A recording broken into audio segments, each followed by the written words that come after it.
ഡിസംബറിലെ തണുപ്പ് പോരെങ്കിൽ നേരെ പോത്തൻകോട്ടേക്ക് പോകാം. അവിടെ 24ഉം ശാന്തിഗിരി ആശ്രമവും ചേർന്ന് സംഘടിപ്പിക്കുന്ന ശാന്തിഗിരി ഫെസ്റ്റിൽ നിങ്ങളെ കുളിര് കൊള്ളിക്കാൻ ഒരു മഞ്ഞ് താഴ്വര തന്നെ സജ്ജമാക്കിയിട്ടുണ്ട്. ഹിമാലയത്തിലെ മഞ്ഞുമലകളെ ഓർമ്മിപ്പിക്കുന്ന ഇന്റീരിയർ, അത്രയും തന്നെ തണുപ്പ്. ഒറ്റക്കാഴ്ചയിൽ ഏതോ മഞ്ഞിൻ താഴ്വര എന്നേ തോന്നും പോത്തൻകോട്ടെ ഈ സ്നോ വാലി കണ്ടാൽ.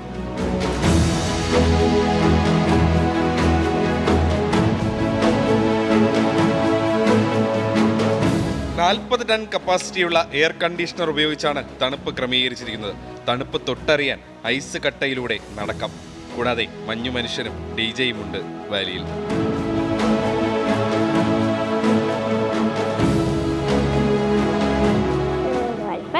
കള്ളായിരുന്നു, പക്ഷെ തണുപ്പത്ത് ഇറങ്ങിയപ്പോൾ എന്തൊരു കാലിലൊക്കെ എന്തൊരു തണുപ്പാണ് കൊണ്ട്.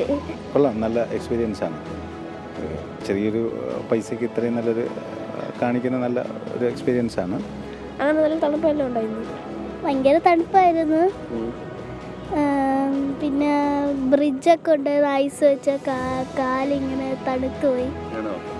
ഡ്രസ്സ് ആയോട്ട് കുഴപ്പമില്ല, ഇതിൽ കട്ടിയുള്ള ഡ്രസ്സ് ഇട്ടാൽ അത് കുഴപ്പമില്ല. അവിടെ ഐസിൻ്റെ ഇതും ഫസ്റ്റ് എക്സ്പീരിയൻസ് ചെയ്യാം, അത് കുഴപ്പമില്ല. 24 തിരുവനന്തപുരം.